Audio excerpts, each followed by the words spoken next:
Fra Dansk Industri, og du vil indlede, og ikke så alt for længe, men vi skal gerne nå alle ind.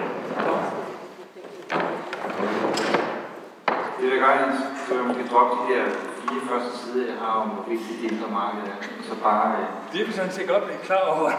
bare lige referere til Pia Olsen Dyhr. Du kan selvfølgelig ikke helt præcis huske, hvad hun sagde, men det var noget i retning af, at det var nærmest det vigtigste, der var for det, der foregik herhjemme, når man sagde ekstra arbejdsplads. Så det synes jeg så set, det er meget fordelen, når hun siger det. Men for emnet for klinikudvalget her, som du siger, Hans, det er jo så miljø, sundhed og forbrugerhensyn. Og du har fuldkommen ret i, at det er sådan 3 faktorer, som faktisk ofte spiller ind, når man taler om, hvor er der nogle hindringer for, at vi har et fuldt optimalt fungerende indre marked.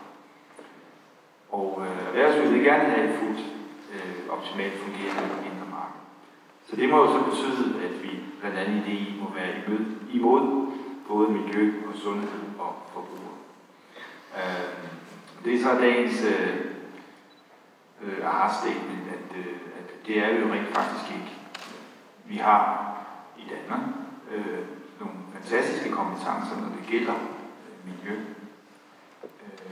som vi lever godt af rundt omkring i verden. Vi har det også i meget, meget høj grad på sundhed. Og jeg tror også, at de fleste af de medlemmer vil sige, at uden forbrugere og uden hensyn til forbrugere, så var deres hverdag også noget mere vanskelig end velfærd. Så det, der er nøglen til det, det der er pointen i det, det er jo, om man så skal have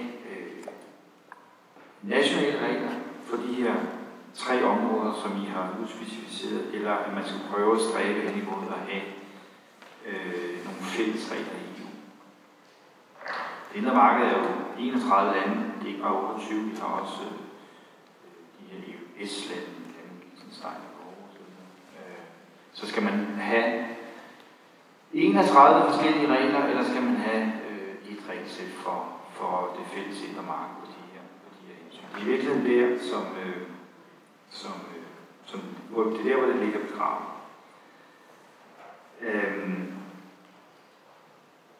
Meget ofte bliver det nævnt, at hvis man skal have fælles regler, så betyder det jo også for Danmark eksempelvis, at så bliver det en form for laveste fællesnævner. Altså at vi bliver nødt til at sænke vores område, når det gælder, eller vores sikkerhed i forhold til fødevarer, vores hensyn til forbrugerne, eller til generelle sundhed. Det bliver nødt til at sænke, fordi vi så skal have et fælles regelsæt. Det er bad for, det er godt nok nogle år siden, men jeg har alligevel taget det med som et eksempel. Bad på et tidspunkt Folketingets EU-oplysning om at gå ind og prøve at lave en analyse af det her. Der på fødevareområdet, der har været 141 retsakter, hvor man så de sagde, at 80 af de her retsakter, de havde faktisk medvirket til, at man havde forøget forbrugernes sikkerhed i Danmark på fødevareområdet. 52 af dem havde ikke gjort nogen forskel på sikkerheden, og 9 havde medført en renere sikkerhed. På miljøområdet havde man været igennem 187 retsakter. Der var det 81, hvor det var gået i positiv retning.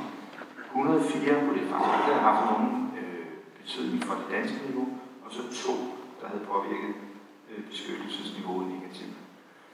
Og pointen i de her tal, det er jo, at der er 2, som rent faktisk har været negative. Og der var 9, der har været negative. De er sådan set nok nemme nok at finde, og de er også nemme nok at diskutere. Og så kan man så tage udgangspunkt i dem, og så sige, det viser jo, at det her er en rigtig, rigtig skidt idé.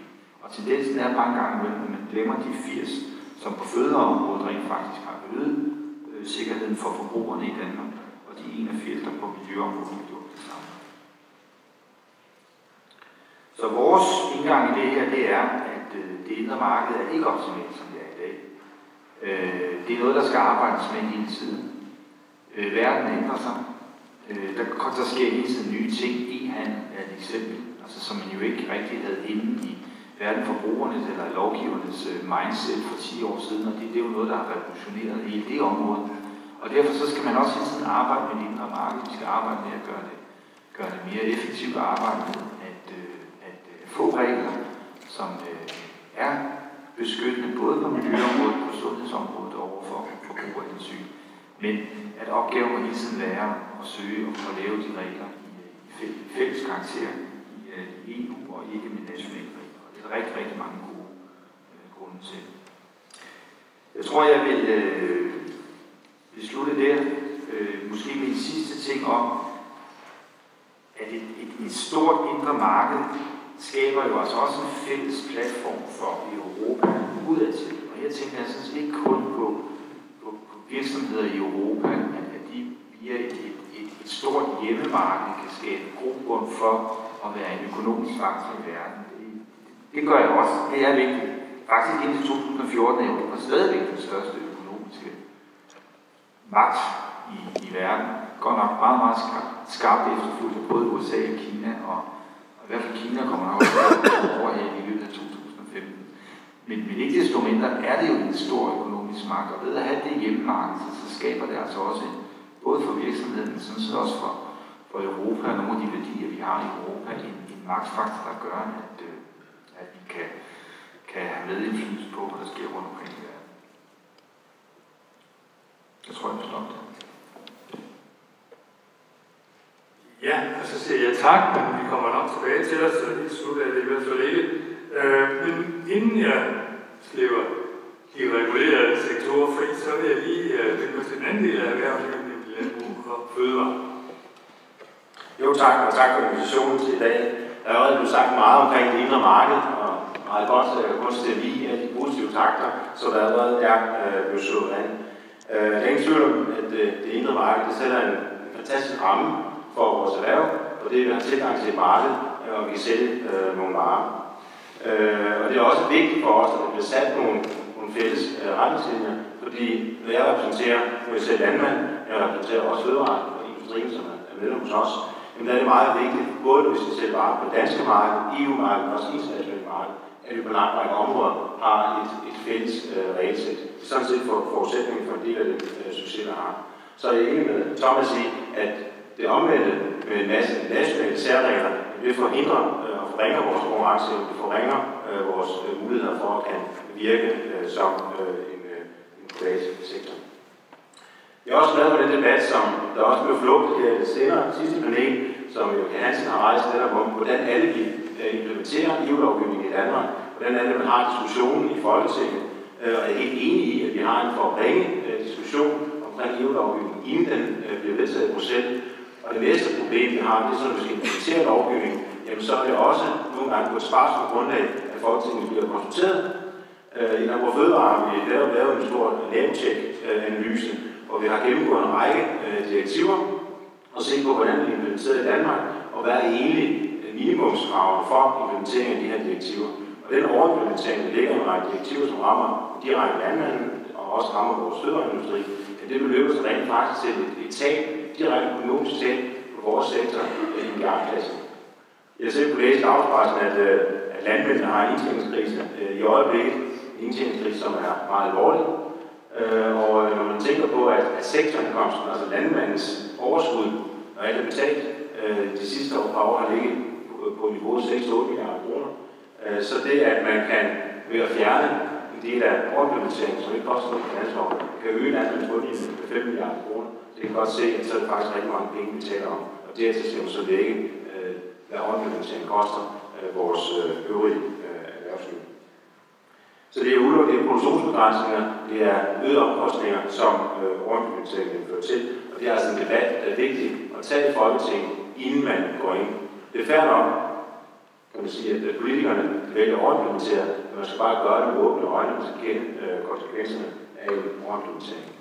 Omvendt kan vi også opleve på områder, at det er underimplementeret i nogle EU-lande. Her var vi jo så tyk til EU-kommissionen, at de tiltager, at traktaten er overholdt, og man kommer efter de lande. Det er jo også lige så meget et forhold, som er vigtigt. Nu er debatten i dag, det er jo så omkring miljø, sundhed og forbrugerhensyn. Og jeg vil starte med at sige, at på alle de områder, at det er rigtig godt at have nogle fælles regler, og det er også en forudsætning for succes. Når vi har en diskussion omkring de her regler, det er også vigtigt, at de baserer sig på et sundt, stærkt, fagligt og sagligt grundlag. Det er tit, når man begynder at tale om forbrugerhensyn og miljøhensyn, sundhed, at det hurtigt kan blive følelserne, der også tager over. Og det kan være farligt for debatten, og ikke mindst farligt for de virksomheder, som skal leve under de regler, som efterfølgende må være vedtaget. Så det er vigtigt, at man holder fast i at få lavet nogle regler på fællesskabsniveau på de her områder. Vi skal stadigvæk huske på, at hvis forbrugere måtte ønske noget særligt til et produkt, særligt til en virksomhed, så kan man jo bare efterspørge det nede i supermarkedet og købe de her varer, og også er villige til at betale en pris, der koster. Sådan fungerer markedet også. Så det er selvfølgelig ikke alle områder, man skal regulere lige meget på. Vi har også et andet område, hvor EU måske er knap succesfuld. Det er, at det ikke på alle områder EU er lige dygtige til at lovgive og foreslå lovgivning, som er lige og ens for alle lande. Et eksempel, jeg vil bare komme med, det er EU's forslag til en luftpakke, hvor luftpakken handler om, at man skal reducere ammoniakdepositionen i de enkelte EU-lande. Det kan i sig selv være godt nok. Problemet med den her luftpakke, det er, at der ikke er de samme krav til hver enkelt EU-land. EU-gennemsnittet, det er reduceret med 6%, Tyskland med 5%, og Danmark ligger og lyser et eller andet sted heroppe med 24%. Og så samtidig kommer, at Danmark er det land, der er nået længst med ammoniakdeposition, ikke kun inden for landbrug, men inden for andre industriområder. Så det er jo mærkeligt, at Danmark skal gå foran på det her område. Og det er jo rent faktisk koste os arbejdspladser. Vi har regnet på, at mange af vores penge, så det koster os 11.000 arbejdspladser. Hvis det her det bliver implementeret, og det koster sit kort for 7,5 milliarder kroner. Så det at skabe ulige miljøstandarder imellem EU-landene, det er jo rent faktisk noget, der får forringet konkurrenceevne. Og det er jo i den sidste ende ført til, at man mobber en produktion ud af landet og belægge den i andre lande. I det her tilfælde vil det navne være vores mælkeproduktion flyttet ud, og der vil måske flytte til Tyskland eller Polen, og der har de de samme høje miljøstandarder, som vi har. Vi er jo rent faktisk det land i Europa, som producerer kilo mælk med det laveste klimaaftryk, med det laveste ammoniakdeposition. Så det er jo lidt trist, hvis EU mobber den produktion og den miljøgevinst væk. Til slut vil jeg jo bare sige, at for os er det meget vigtigt, at vi holder fast i det marked. Det er vigtigt, at vi arbejder med de fælles regler, fordi set fra vores side, så er det en forudsætning for, at vi kan skabe noget vækst og udvikling og forskning og arbejdspladser i Danmark. Tak. Jeg siger også tak, og jeg tror, vi skifter lidt i rækkefølgen. Sig til for den der. Jamen, tak for det. Jeg tror, vi starter et lidt andet sted, end jeg egentlig havde tænkt mig, fordi nu er noget andet blevet sagt. Men hvis man kigger på miljøpolitik sådan helt overordnet og naturpolitik, så må man simpelthen konkludere, at EU har været rigtig, rigtig godt for Danmark. Jeg tror ikke, at der er mange, der tror på, at vi havde fået lavet så meget natur i Danmark, hvis det ikke var, fordi vi havde de helt store naturplaner, som vi har lagt, altså f.eks. Natur 2000, Habitatsdirektivet og andre ting, hvis man ikke havde lavet det i EU. Det er noget af det, som gør, at Danmark er forpligtet til at beskytte bestemte arter og beskytte bestemte arealer osv. Det er også EU's regler, som har gjort, at vi har lavet de her forskellige udmøntninger af vandrammedirektivet, hvor vi har forbedret vores vandmiljø, som havde det rigtig, rigtig dårligt. Altså alle de her krav til udledning, som EU er kommet med, som vi har måttet implementere i Danmark. Det er simpelthen ikke et sekund i tvivl om. Og så er det rigtigt, som der bliver sagt, der har været lavet andre undersøgelser om, hvor har Danmark blevet trukket op, og hvor vi trukket ned. Men altså faktum er, at ligegyldigt hvilken undersøgelse man kigger på, så er det kun ganske få tilfælde, at vores miljøstandard er gået ned i forhold til de mange flere gange, måske 100 gange flere, hvor vores standarder er forhøjet. Og det er jo simpelthen bare en interessant konstatering. Men det er sådan mere miljø-naturpolitik under et. Altså den her høring handler jo om det indre marked. Og kan man så også sige, at det indre marked har været med til at forbedre naturen eller forbedre miljøet?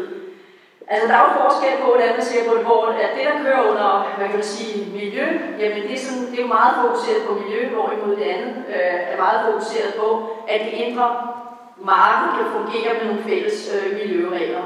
Jeg sad jo selv i Europaparlamentet på et tidspunkt, hvor det store kemikaliedirektiv REACH blev behandlet. Det er faktisk noget af det lovgivning, der blev lavet under indre marked, hvor der var jo meget kritik af det undervejs, der jo lidt udmærket samarbejde med DI dengang om det, som var blandt de mere konstruktive parter i sagen. Men man kan også diskutere, hvor det havner. Synes man, det er godt nok? Det gjorde Greenpeace i hvert fald ikke dengang, og synes man, det er for meget? Det var der i hvert fald nogen, som synes. Men faktum er jo, at i dag har vi en omfattende lovgivning, som tager vare om stort set alle kemikalier. Og det kan godt være, at man ikke synes, det er godt nok, men man behøver jo ikke længere i dag selv at screene kemikalier. Man ved, at det bliver gjort et centralt sted fra. Og alternativet til, at vi selv skulle gøre det, ville vi aldrig kunne komme til at gøre, ville jo have været, at man havde måske bare sagt, at vi implementerer amerikanske regler, eller vi gør noget tredje.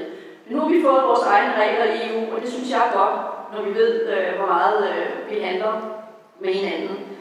Så er der alle mulige politikker, som understøtter det indre marked, som jeg også synes er vældig nyttige. I vores organisation, i Verdensnaturfonden, der arbejder vi meget med fiskeri, og ikke mindst europæisk fiskeri. Man kan ikke redde Europas fiskeri med det pres, der er, hvis man ikke har en fælles regler på de her områder. Vi synes ikke, at reglerne er gode nok, men vi synes dog, at det, der blev vedtaget sidste år, peger rigtig, rigtig godt i den rigtige retning. Men vigtigt er det jo i hvert fald, at der gælder de samme regler for alle, når vi skal konkurrere med hinanden. Skal vi også gøre det på et fælles grundlag. Jeg vil lige allersidst slutte af med at sige, nemlig den grønne omstilling, og det er også en af de sager, vi arbejder med på vores kontor, og også i hele vores internationale organisation. Hvis vi ser på det fra dansk side, så gør vi det jo rigtig, rigtig godt, og her er faktisk et af de områder, vi efter vores opfattelse burde satse mere på, end vi gør i dag, fordi vi WWF, ikke den danske organisation, men vores hovedorganisation, lavede en undersøgelse for et år siden, hvor det som placerer Danmark faktisk blandt de bedste, og det matcher også for andre undersøgelser, der har været. Det vil sige, at der er et kæmpe potentiale for os at skabe flere arbejdspladser inden for det her område. Og ideen om at kombinere det grønne og nødvendigheden for at gøre noget på klimaområdet med det at være i stand til at generere flere arbejdspladser, synes jeg faktisk er en rigtig god idé. Vi har også lavet nogle større udredninger i vores Bruxelles-kontor og andre kontorer, der har været involveret, så det jo klart viser, at hvis Europa vil gå mere den vej og investere mere i de grønne teknologier og i klimatiltag, jamen så vil det være i stand til at skabe mange flere arbejdspladser, end at investere sådan i mere almindelige gammeldags investeringer. Så vi støtter varmt op om, at at vi får et mere sammenhængende indre marked på energiområdet i EU af flere grunde. I Danmark er vi jo tilknyttet Norden, og det går rigtig godt ved at billig energi, bortset fra afgifterne.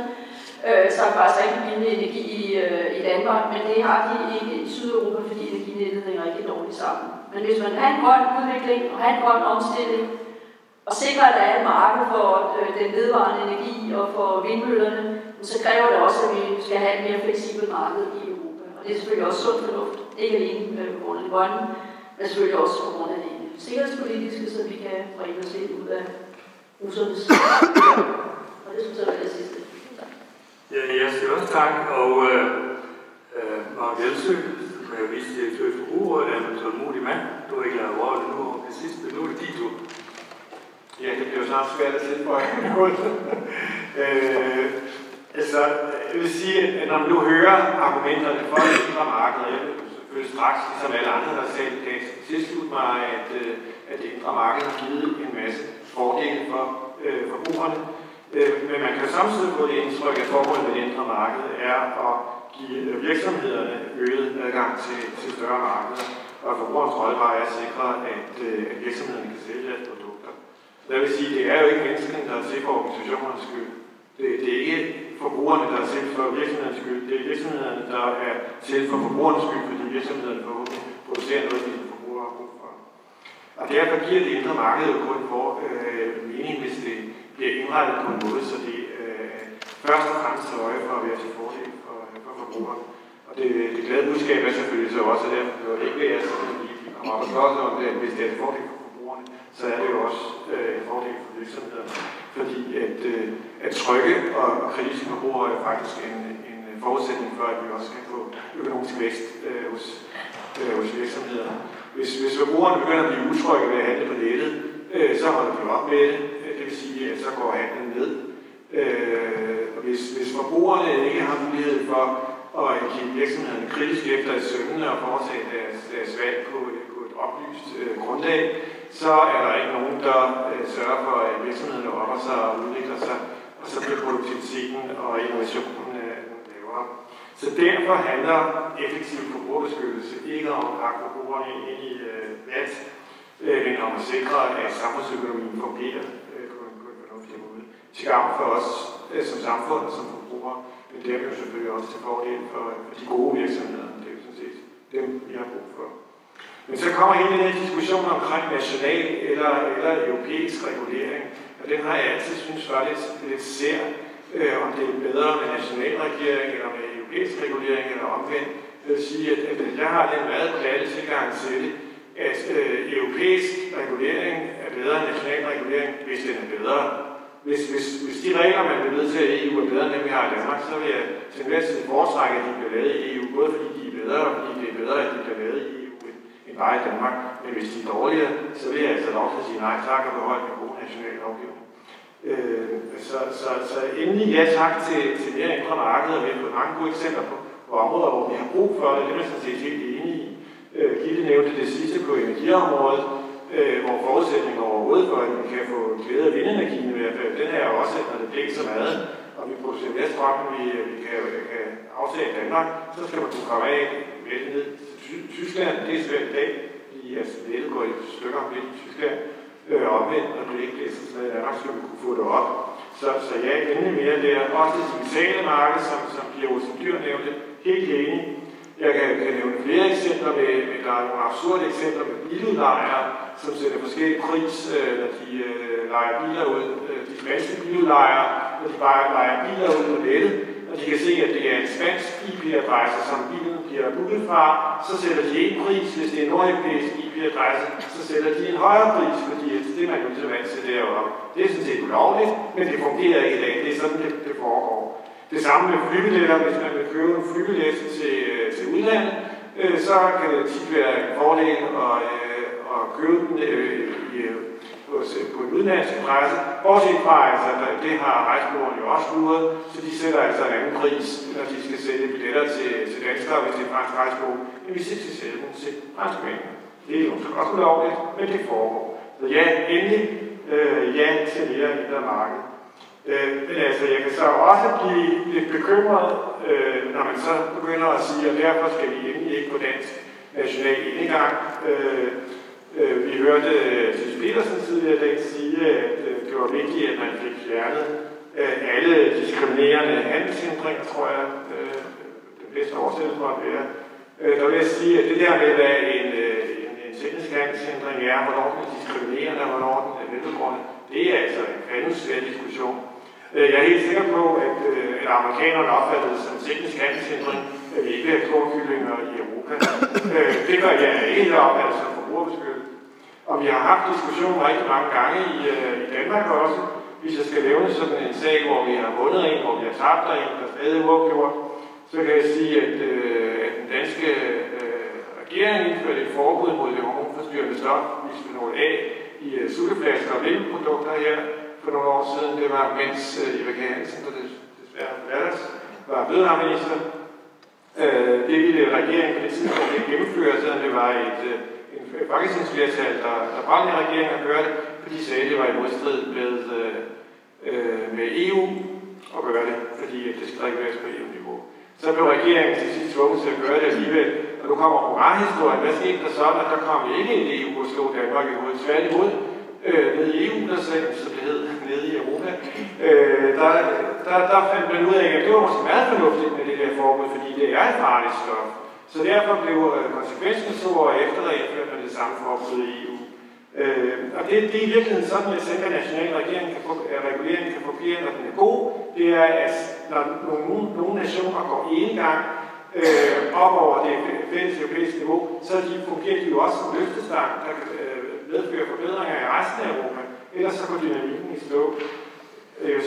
Det andet der, hvor vi har givet nederlag, som jeg vil nævne, det er sådan en sag som forbud mod rabatkuponer. Det er måske heller ikke verdens mest kæmpemæssigt store sag, men sådan et havde vi i Danmark i gamle dage.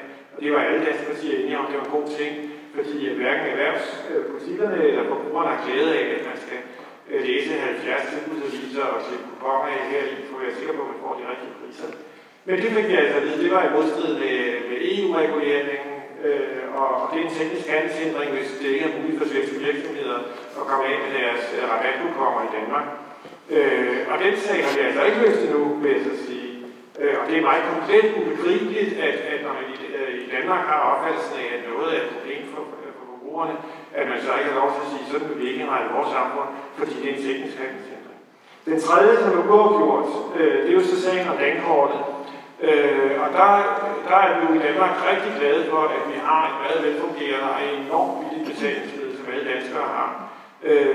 Men det har vi altså, fordi vi har lavet nogle nationale regler, der beskytter dankortet mod konkurrence fra for eksempel Mastercard og andre internationale kort. Og det bliver der konstant sat kritisk spørgsmålstegn ved fra kommissionens side, ikke mindst fra Mastercards side. Og den sag, den har vi foreløbig sådan fået værket af i første runde, og senest i anden runde, hvor der også er noget EU-regulering undervejs her i øjeblikket på det her område. Så det er lykkedes, men det er i hvert fald absolut også et opmærksomhedspunkt. Og jeg har det også generelt sådan, jeg synes tit, det klinger lidt hult, når forslag til ny forbrugerbeskyttelse bliver skudt ned med henvisning til, at det ikke er noget med dansk enegang. Fordi det er tit, for mig i hvert fald uklart, om det er indholdet i reglerne, der ikke bryder sig om, eller om det er princippet dansk enegang, der er problemet. Når vi for eksempel fra Forbrugerrådets side mange gange har kæmpet for at få forbudt stoffer, som har dokumenteret hormonforstyrrende virkning i dyreforsøg, så synes jeg, at det vi hører fra erhvervssiden, det er sådan en veksling mellem at betvivle, at stofferne overhovedet er skadelige, og så at sige, at bare vi kunne få det forbudt i hele Europa, så er de med. Det er jo lidt ligesom, når børnene benægter, at de er med på væggen, og det er ikke til for øvrigt, og de slet ikke betaler sin farve. Og nu kan jeg se på kropsproget hos vores dyrene, nu må jeg hellere vente med, at jeg ikke har bare lige lidt lejlighed. Nej, jeg tænker bare på at kommentere for at blive sidst med lidt ekstra taltid, men det er så lige meget, det kan vi tage fra det bagefter. Men det var jo spændende, det eksempel, du sagde om at stille højere krav, at man så kunne få det gennemført på EU-plan, så man ikke længere går i gang. Det er selvfølgelig en ultimativ gevinst.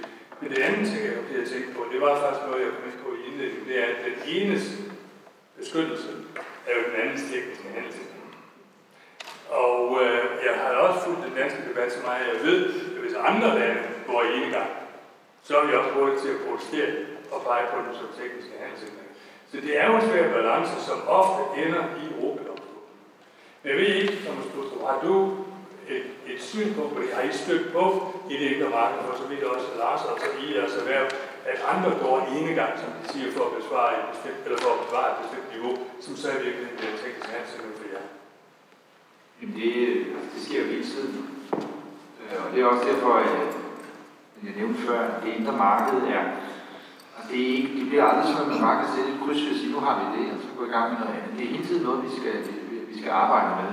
Jeg kan jo godt sådan umiddelbart følge varmen og sige, vi tager da bare de bedste regler. Altså når de bedste regler er danske, så tager vi dem, og når de bedste regler er internationale, så tager vi dem. Udfordringen med det er jo bare, at hvis alle 31 lande gør det, så har du jo ikke noget indre marked. Altså så har du jo 31 forskellige særlovgivninger. Så jeg synes det er svært at kombinere det med at sige, at vi tager bare, her tager vi det, og her tager vi det, men i øvrigt så er vi meget for det indre marked, vi synes det er super vigtigt for vores forbrugere. De der nationale særregler og et velfungerende indre marked, det hænger ikke sammen. Man kan ikke få begge ting. Og så kan der selvfølgelig være nogle helt specifikke områder, som kun har en national interesse, og der skal man selvfølgelig gå ind og sige, okay, hvis der er, men altså det helt generelle, det må være, at man arbejder aktivt i Europa. Ikke bare, at man lægger sig ned, så nu vender vi på, at de bliver enige om nede i Bruxelles, og så må vi jo, der er ikke noget at gøre, så må vi efterfølge det. Nej, når vi har nogle synspunkter, når vi mener, der er noget, som de andre lande også skal indføre, at vi så arbejder super aktivt i Europa for at få det gennemført, i stedet for bare at sidde tilbage og sige, nå ja, det må vi vente på, og når vi så får noget, vi ikke kan lide, så er det deres skyld dernede. Så proaktivitet og Lars, det samme? Jamen, jeg er jo meget enig med det, som Thomas siger. Altså, det er jo ikke et spørgsmål om give and take, at det er enten så er vi med, eller så er vi ikke med i fælles marked. Det så handler om, det er at få lavet et regelsæt og lave en spillebane og operere på, når vi tager eksempel med bilfælod i plastik, som er en stor diskussion i øjeblikket.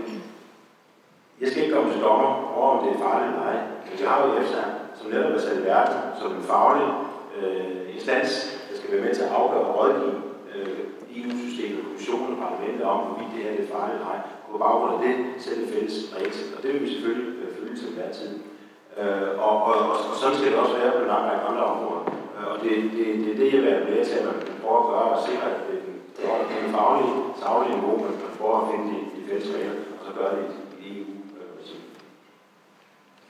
Ja, jeg ved ikke, om de havde en kort i hvert fald, så vi hører fra Sande. Nå, ganske kort. Jeg synes sådan set godt, man kan gøre begge dele, fordi det er jo ikke et spørgsmål om at vælge sig ud i det indre marked. Det er et spørgsmål om at sige, at hvis vi kan få løftet niveauerne gradvist, så er der nogen, der går hurtigere frem, og nogen, der ikke går helt så hurtigt frem. Men vi bliver hele tiden enige om, hvad den fælles minimumsgrænse er, og den vil vi meget gerne være med til at løfte løbende. Og når vi så har det, så begynder vi at forhandle med amerikanerne om at sætte nye standarder på tværs af landet, så har vi på landet igen. Ingenting? Nej. Nej, men jeg må sige, jeg hører nok også en af dem, som er meget betænkelige ved, at vi hele tiden udfordrer det med særregler. Og jeg synes også, at Eva Kansens pointe i sin tidligere indlæg om, at alle er på barrikaderne, når forslaget kommer fra EU, altså det er faktisk det, man burde lære i Folketinget. Og ikke fordi, altså det foregår bare ikke sådan, og også det, jeg hørte hende sige, at det må ikke ændre sig, siden jeg var her, at det er først, når lovgivningen er vedtaget i EU, at folketingspolitikerne ligesom rigtig opdager det. Så det kunne man bruge lidt om på, og så arbejde for sagerne, mens de kører i EU. Ja. Vi har 4 fremtrædende repræsentanter for NGO og erhvervsliv her. Nu har I alle tider chancer for at blive stillet det spørgsmål. Og du bliver den første. Tusind tak. Jeg hedder Per, og jeg kommer fra Nordiske Ingeniører. Nu sidder vi jo her med et panel, hvor der er 2 fra erhvervslivet og 2 fra, en fra NGO og en fra forbrugere. Vi er også en NGO. Ja, det var det, jeg mente. Jeg vil bare ikke forlade nogen. Og jeg sidder og tænker på, hvem driver egentlig udviklingen på de her områder i EU? Altså nu blev REACH nævnt. Hvad var årsagen til, at vi fik en udvikling? Var det erhvervslivet, der stod bag, eller var det NGO'er, eller var det politikere? Altså jeg kan give et eksempel. Vi har en produktion af isoleringsmaterialer i Danmark, som ikke kan brænde. Og så er der nogen, der arbejder for at hæve brandsikringsreglerne så højt som muligt. Så er der andre konkurrenter i andre lande, der har et isoleringsmateriale, som de mener ikke er så sundhedsskadeligt som konkurrenterne, så forsøger de at hæve sundhedsstandarderne til det højeste mulige. Hvad driver egentlig udviklingen? Har I nogen idé om det i den politiske udvikling af de her områder i EU? Var der flere, vi kan tage i samme runde? Ja, det var der.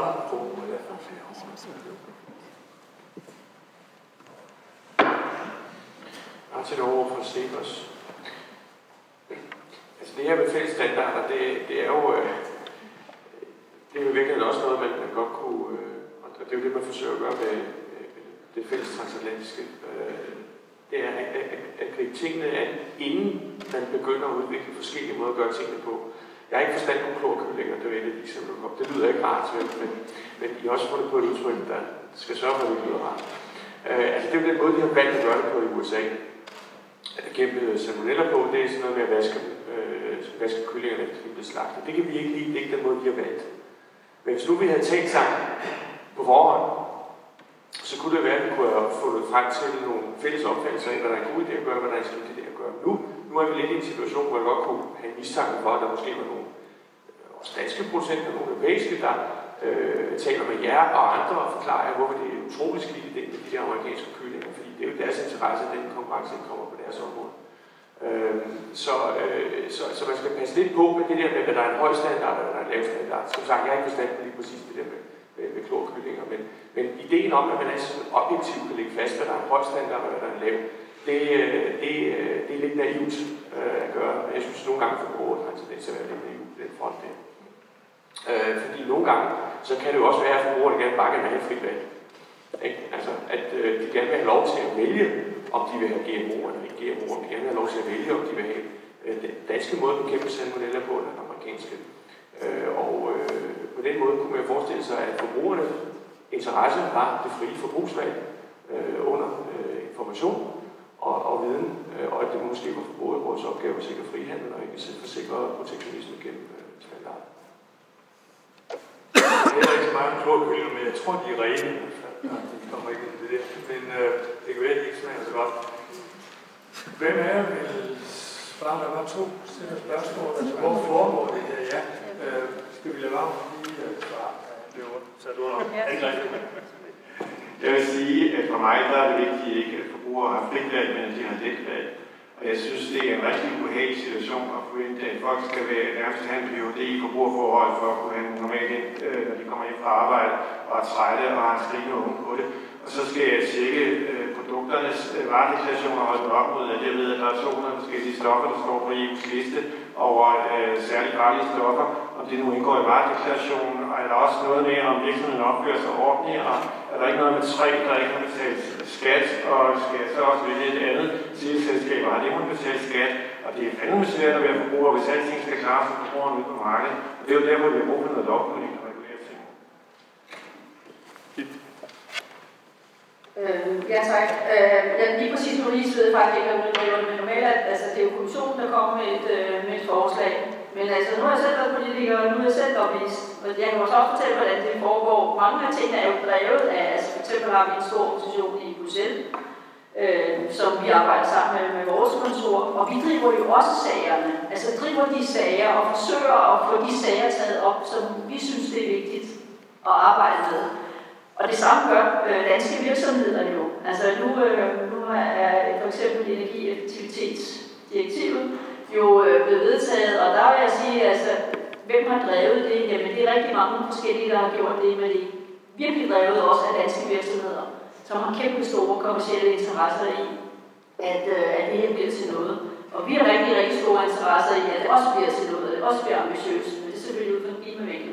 Jeg siger ikke, at de ikke er interesserede i klima, men med respekt, de er også interesserede i at tjene penge. Så det er sådan en, der er rigtig mange. Jeg kan i hvert fald sige så meget, at REACH-direktivet var ikke drevet af den tyske kemikalieindustri, så meget kan jeg røbe, fordi de gjorde ikke meget for at få fremme sagen dengang. Så jeg har været drevet med en miljøpolitik. Det er jo rigtigt, som man siger, det er kommissionen, der formelt fremsætter forslag, men de får sådan set idéerne fra nogen, ikke? Og det kunne godt til at bruge det i, for der er lidt forskel på de 2 NGO'ers holdninger her. Jeg ved, at I har en meget stærk europæisk organisation, og I koordinerer tingene, og I også lobbyer i Bruxelles. Jeg tror måske, at forbrugerorganisationerne er lidt mere uens på tværs af Europa, og derfor måske knap så stærke sammen. Er det jo rigtig opfattet? Sådan opfatter jeg det ikke. Jeg sidder selv i bestyrelsen for den europæiske forbrugerorganisation BEU, og det er jo en kendsgerning, at mindst 80% af forbrugerlovgivningen den bliver vedtaget i Bruxelles, og derefter implementeret i Danmark.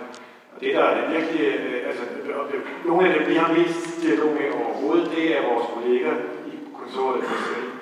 Der er virkelig til samarbejde, det er der også brug for. Det der er så frustrerende, det er jo, at når vi så henvender os til journalisterne og siger, er I klar over, at man diskuterer dataforordning i EU i øjeblikket, så siger de, hvornår får det en betydning i Danmark? Ja, altså når det skal implementeres om 2 år, så siger de, så kom igen om 2 år, så skal vi nok skrive om det. Men så er løbet jo kørt. Det er frustrerende. Nej, men det jeg egentlig mente med det var, at jeg vil godt bøge stærkt, men jeg ved, at i mange lande er der ikke så stærke forbrugerorganisationer, som det er i Danmark. Det er jo rigtigt, at i det meste af Østeuropa, der sidder der en omsøgning. Mens der i de nordeuropæiske lande er nogle lidt stærkere. Det er rigtigt, der er en forskel. Men hvis vi siger, i de gamle europæiske lande, der er der nok helt stærkt forbrugerorganisationer.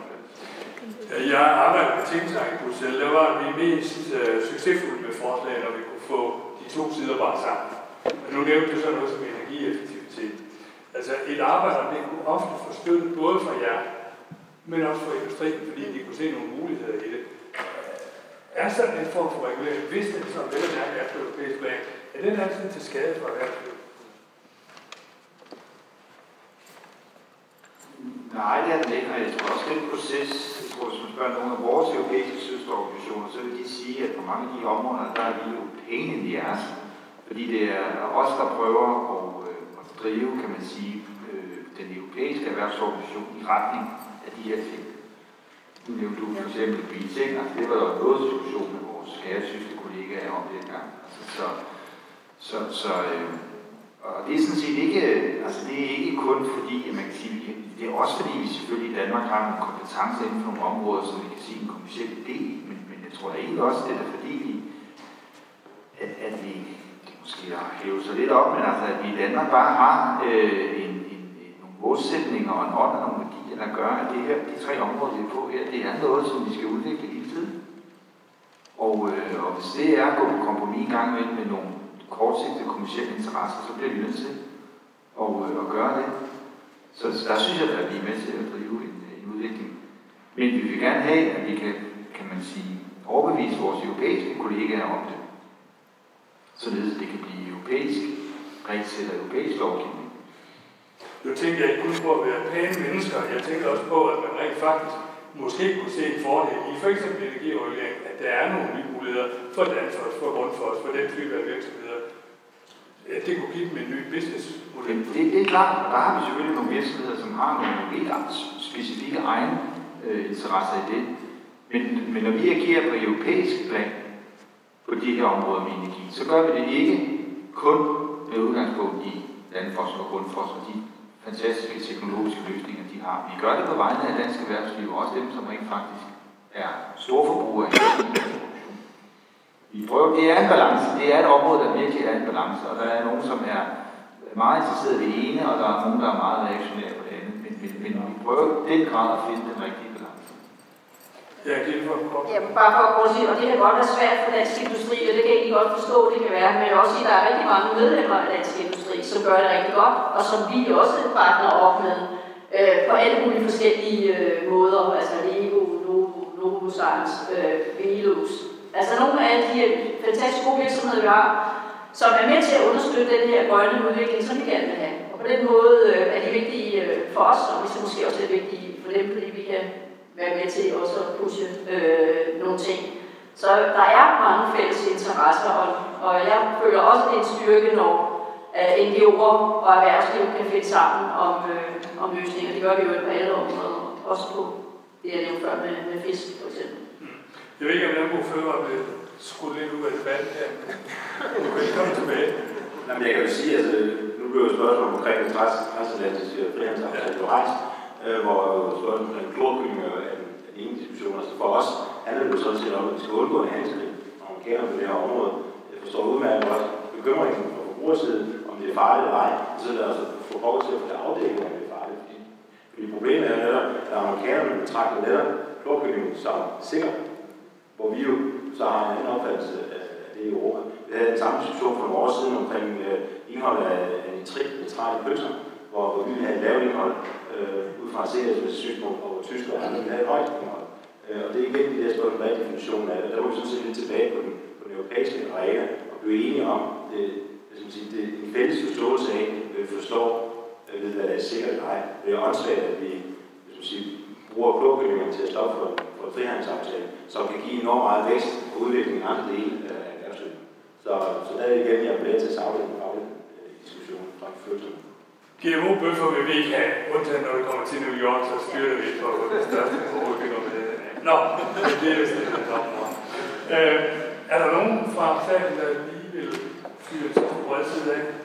Hvis ikke, så vil jeg bede om lige, og jeg tager måske rækkefølge fra begyndelsen, da vi nu kigger fremad, der vi snakker om indre marked, kan jeg få en ønskeseddel på de 3 vigtigste punkter, I gerne ser i det indre marked i de næste 5-10 år. Så. Ved du, jeg kunne selvfølgelig drille varmen og lade ham komme først.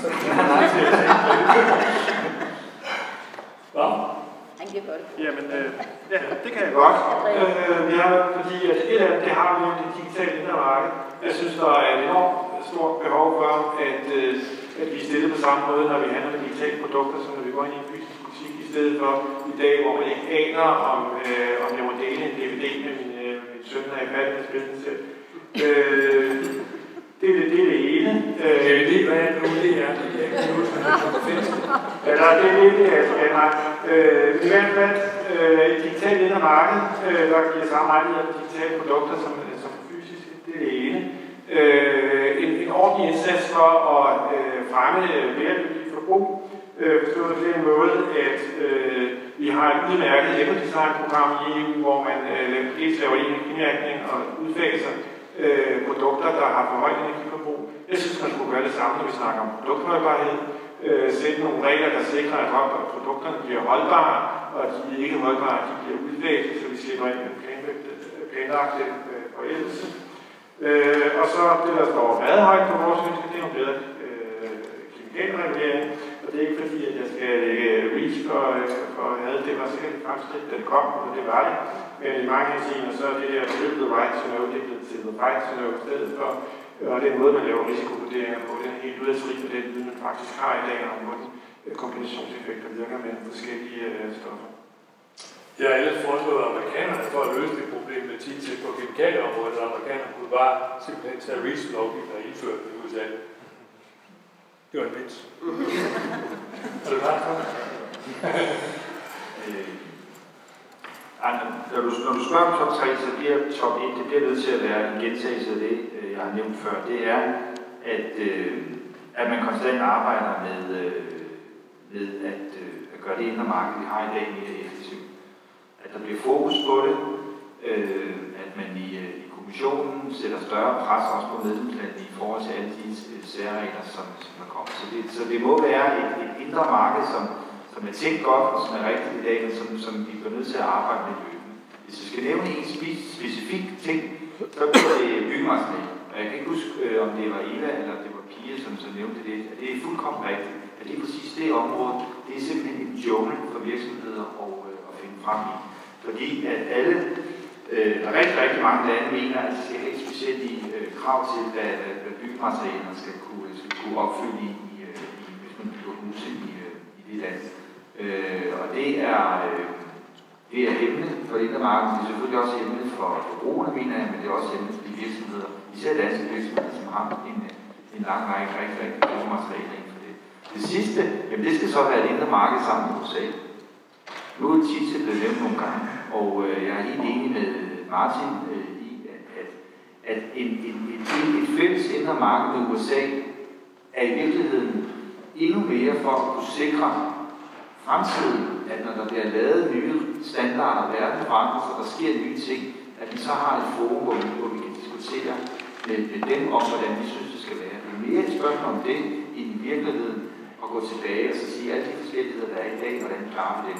Vi skal selvfølgelig prøve at klare så mange af dem, vi kan, inklusive de her klorkemikker. Men det er mere vigtigt for os, at vi virkelig får en fælles forståelse og platform med amerikanerne, så vi i de næste 10, 20, 30 år frem kan få nogle fælles regler. Ja, tak for det. Jamen, først og fremmest også, vi skal have et effektivt velfungerende indre marked. Det er klart, det skal fortsætte udvikles. Det tror jeg ikke, vi behøver at dreje meget mere på. Den anden del af det er så også, at miljøregler, altså det bliver jo talt meget i den sidste valg også om social dumping. Men vi har jo sådan set også en dumping i forhold til den måde, man både hastigheden på med, man implementerer EU-lovgivning på, og også når man laver særregler, at man tillader forskellige stoffer i det ene land og ikke i det andet land. Så det er sådan set en anden form for social dumping, en markedsmæssig dumping, som jo også til syvende og sidst handler om forbrugsbeskyttelse, fordi et genproduceret i Danmark, et genproduceret i Polen eller i Rumænien eller Tyskland, der er stadigvæk lige meget adgang til danske marked. Det kan være indhold på forskellige måder, det er produceret på, så der er sådan en stor del af forbrugsbeskyttelse det der også. Så sikre, at vi har fælles miljøregler i Europa. Den anden del af det er også set for os meget vigtigt, at den hastighed, hvor med man implementerer EU-lovgivning, at den er ens. At der er ikke nogen lande, der stikker af, fordi hvis der er nogen, der stikker af, at det tager 10 år, inden andre kommer med, så har man måske i det land, hvor man stikker af, lukket noget produktion ned under påstået om, at man vil beskytte miljøet eller klimaet, hvad det må være. Det kan også i sig selv være godt nok, det er derfor, man har lavet en lovgivning. Men det hjælper ikke noget, at man eksporterer problemer og arbejdspladser til andre lande i en periode. Så hastigheden er også meget vigtigt. Og til sidst kan I se, hvad de... Ja, bare lige en kort afstikker. Alt det her, vi taler om, jeg er sådan set enig. Jeg er enig i det hele, og derfor må jeg bare lige have en kort afstikker, hvor at jeg vil sige, at alt det, vi gerne vil, og alt det, vi synes om det indre marked, alt det bliver simpelthen ikke til noget, hvis vi får den debat i Danmark. Og det er simpelthen bare det vigtigste, man kan gøre, tror jeg, for folk, der er, som jeg er tilhængere af EU. Fordi hver gang vi taler om EU, så taler vi om noget, der er dårligt, i stedet for at tale om noget, der kunne være konstruktivt. For eksempel det, vi har siddet og talt om her den sidste tid. Det var lige det. Hvis jeg ser på noget, som jeg synes er rigtig vigtigt, som EU ikke beskæftiger sig nok med, så er det en ting, vi arbejder med på vores kontor, og det handler om Europas enorme, kæmpe, store fodaftryk på vores klode.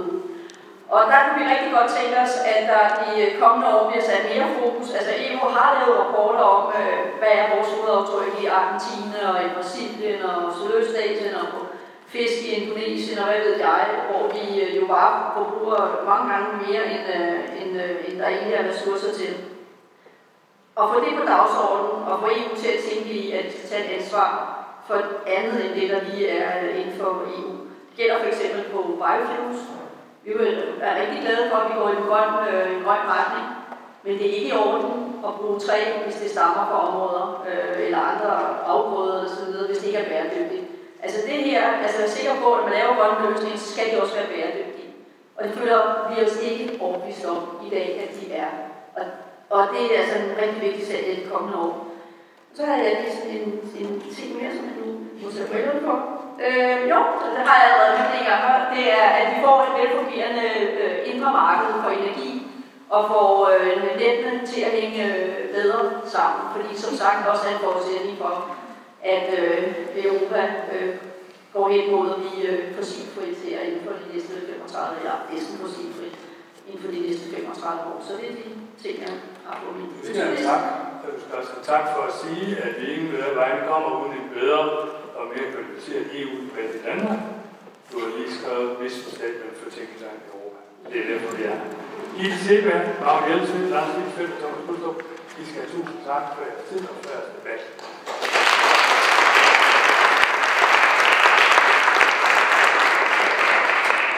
Allersidst, så vil jeg lige give direktøren ordet, Bjarne Møller, som vil fortælle lidt om, hvad Tænketanken Europa har tænkt sig at gøre nu for det indre marked i fremtiden. Yes, tak fordi I holdt ud. Det er sent. Det er lidt trættende at sidde herinde med lyset af lidt slukket af kigring. Men det har været en utrolig spændende debat. Jeg er glad for, at I har holdt ud, og vi har haft den her debat, for det trænger det til. Det er jo 30 år siden, at visionerne for det indre marked blev formuleret. Og nu er der tid til at kigge fremad, fordi i 80'erne stod vi midt i en stagnation i Europa, en økonomisk krise. Og det er sådan set den samme situation, vi står i i dag. Hvis vi det europæiske kontinent ønsker, at det også skal være fremgangsrigt i fremtiden, og sikre vækst og beskæftigelse, så er vi nødt til at frigøre nogle af de muligheder, der ligger i det indre marked, og en del af dem er blevet påpeget i den her debat, vi har haft her. Der ligger en masse af muligheder, ikke mindst på det digitale område, tjenesteydelser, og også blevet nævnt i løbet af i dag, byggemarkeder og en række områder, hvor det indre marked rummer nogle store potentialer. Og så tænker man lidt med lukker øjnene i det her rum, hvor mørket er ved at sænke sig. Og så tænker man den danske debat. Og det er jo ufattelig sjældent, at vi egentlig diskuterer værdien af det indre marked. Altså diskuterer, hvad det egentlig har bragt, hvad det har givet os, hvilke forbedringer det har skabt, og også miljøstandarder og forbrugerstandarder har løftet kvaliteten af en række europæiske produkter gennem konkurrence. Og direktiver, som var formodentlig, hvis man slæber dem over på hinanden, så på helt op til loftet af år måske. Der er rigtig meget regelværk, som er sat i verden i den her periode. Men når man så taler om den danske debat, så er det lidt der, hvor også Gitte hun sluttede af, at så taler vi om velfærdsturisme, så taler vi om græshopper og andre eksotiske fænomener. Så glemmer vi lidt at tale om den velstandsgevinst, som det indre marked har skabt, som også er forudsætningen for fremtidens velfærd i Danmark, og for det liv, vi gerne fører. Og der har vi jo så registreret i Tænketanken Europa, at der faktisk har været et fald i opbakningen til det indre marked, og flere begynder at sige hverken eller. Vi er ikke sikre på, at det egentlig er godt for vækst og beskæftigelse i Danmark. Og den debat ønsker vi at få sat ekstra tryk på og få den frem i offentlighedens lys. Vi har en række prognoser for, hvordan det kan gå i fremtiden. Men det vi kigger tilbage, 20 år tilbage, så har vi set, at det har skabt en ret kraftig velstandsgevinst i Danmark. Bertelsmann har været i dag præsenteret nogle af deres beregninger, og økonomerne sagde nærmest enstemmigt, at de lå i den lave ende. Det er nok formodentlig noget mere. Og vi kan se også, når vi kigger på Tænketanken Europa, de analyser, der ligger, jamen der faktisk ligger måske et vækstpotentiale frem til 2030 på 5-8% i permanent løft i velstanden i Europa. Der kan skabes millioner af nye arbejdspladser på det her. Det er faktisk langt vigtigere end Junckers investeringsplan, som vi brugt rigtig mange kræfter på at diskutere. Det er fint, det er godt, signal og alt det der. Men det indre marked rummer langt større potentialer for velstandsløft i Europa og produktivitetsgevinster. Så den der defensive debat om velfærdsturisme, angsten for fremtiden, som det lidt er, forandringen, angsten for konkurrencen, og vi glemmer lidt, hvordan det har været til at hjælpe os. Vi er en handelsnation i Danmark, og derfor skal vi også udnytte de muligheder, der ligger i og frigøre markedet på det område her. Og det er sådan en søvndebat, der kører. Det er sådan et rum, der er, og formodentlig også kører i forbindelse med det valgkamp i forår, som var udlænding og andre ting og sager, med migranter ses som en trussel i stedet for en mulighed. Alle økonomiske beregninger viser, at det faktisk er en gevinst for det danske samfund, ligesom konkurrencen er. Så der har vi brug for at løfte blikket og kigge også lidt frem efter, i stedet for at have en defensiv debat. Den ser vi også rundt omkring i Europa. Vi ser veterinærkontrol blive genindført ved grænserne. Vi ser, hvordan lastvogne bliver åbnet ved grænserne. Vi ser diskussioner om minimumslønninger, som gennemføres i Tyskland, som i virkeligheden er lidt i strid med de principper, som det indre marked bygger på. Vi ser udfordringer selvfølgelig i kanten af arbejdsmarkedet, hvor der selvfølgelig skal være ordentlige forhold. Det er det, vi forsøger at sikre herhjemme med den danske model. Og det er vigtigt, at man forsøger at få en åben debat om det, hvor der er fejl, der hvor folk begår kriminelle handlinger. Men vi må ikke tage det store sigte af i det her sammenhæng, end de muligheder, der ligger i det her. Og der siger vi i Tænketanken Europa, at det vil vi godt arbejde og komme os på her i 2015. Det bliver faktisk det allervigtigste, vi kommer til at arbejde med i forskellige hjørner. Og noget af det, der er spændende, det er jo i kommissionens arbejdsprogram. Der er jo en række indre markedsinitiativer på vej. Det er det digitale indre marked, som sådan en overskrift. Det digitale indre marked har jo kæmpe potentiale, som rører rigtig mange andre ting. Det er ikke bare en debat om forbrugerspørgsmål. Det har vi haft her, det er vigtigt. Det er rigtig irriterende, hvis man kører nogle varer, så får den samme pris, uanset hvorfra man kommer i Europa. Men det handler heller ikke kun om privacy, den har også kørt meget i Snowden. Det handler også om, hvad for samfund vi har. Altså, vi kan ikke reindustrialisere Europa, vi kan ikke skabe vækst og velstand i fremtidens Europa, hvis ikke også at det omfavner de muligheder, digitaliseringen indebærer. Og det er jo ikke den måde, det handler ikke kun om, hvordan man kan sikre, at noget af det på Skytte nævnte i åbningstalen, at også får skabt grundlaget for, at man også kan få førerløse biler og lastvogne. Altså den største konkurrent for danske chauffører er måske ikke en østarbejder, men det er måske en robot, som er udviklet af Google. Og sådan lige prøve at kigge lidt frem i tiden. For de reguleringer, vi skal lave nu her i de næste 5 år under den her kommission, også i forhold til energi, som jo handler om at få skabt i virkeligheden noget af det, vi har lavet i Norden, altså et åbent energimarked i hele Europa. Men også de regelsæt, der gør, at vi kan få en ressourceeffektiv økonomi, som kan gøre, at Europa også har noget at byde på i det globale marked, hvor kinesere og andre efterspørger produkter, som ikke belaster ressourcebalancen for alvorligt, men også er blevet stadig mere miljøbevidste, og dermed måske blive europæiseret i en stor sammenhæng. Vi har nogle muligheder i Europa, og digitalisering her i den sammenhæng handler jo meget om også infrastruktur. Det handler om investeringer i de fibernet og de andre ting, der gør det muligt at overføre de big data, som også kan gøre, at vi ved noget om, hvordan forbrugerne agerer, hvad det behov der er, at politikere ved noget om, hvad det for belastning der er af velfærdsydelser. Måske kan man tage mere oplyste beslutninger i velfærdssamfundet igennem de muligheder, som digitalisering rummer, der ligger i big data. Så det er også et spørgsmål, hvad for samfundet vi skal have, og hvordan skal det indrettes. Så det indre marked er ikke bare sådan et indre markedsdirektiv, som vi kan diskutere juridiske termer, det kan det godt. Men det handler også om, hvad er det for nogle rammevilkår, som virksomheden konkurrerer på, men også hvad det som forbrugere og som borgere, hvordan vi skal leve. Ikke nu og her, ikke i de næste 5 år, men i 2030, i 2040 og kigge frem efter. Det, der skete i debatten under EP-valget, det var, at vi havde en debat om velfærdsturisme. Ja, det var et 10 år gammelt direktiv. Så de direktiver, som der nu bliver lavet i næste 5-årsperiode, de skal også være fremtidsresistente i 2030. Og det er en stor udfordring, at vi skal kigge på nogle af de store trends, der ligger derude. Der er nogle teknologiske forandringer på vej, det går hurtigt. Der er demografi, en udfordring for Europa. Vi er i en global konkurrencesituation. Hvordan klarer vi os i forhold til USA? Hvordan sikrer vi, at vores virksomheder har nogle ordentlige vilkår, som gør vi går af? Hvordan sikrer vi beskæftigelse? Hvilke typer job vi vil have i fremtiden? Og hvordan klarer vi det? Så det indre marked er virkelig også et spørgsmål om, hvad for et samfund vi har. Og der var så Pia Olsen Dyhr inde på det sociale, det vision, som Jacques Delors udkastede som vision, og selvfølgelig er det en del af debatten. Men det handler altså dybest set om, hvad for et samfund vi lever i 2030, i 2040, og det vil vi gerne i Tænke sig Europa også tage fat på. Nu vil jeg sige tak for nu. Jeg håber, I følger med på vores hjemmeside, thinkeuropa.dk. Vi twitter og alt muligt andet også. Men I kan følge med i vores notat og andre ting og sager, og noget, der optages.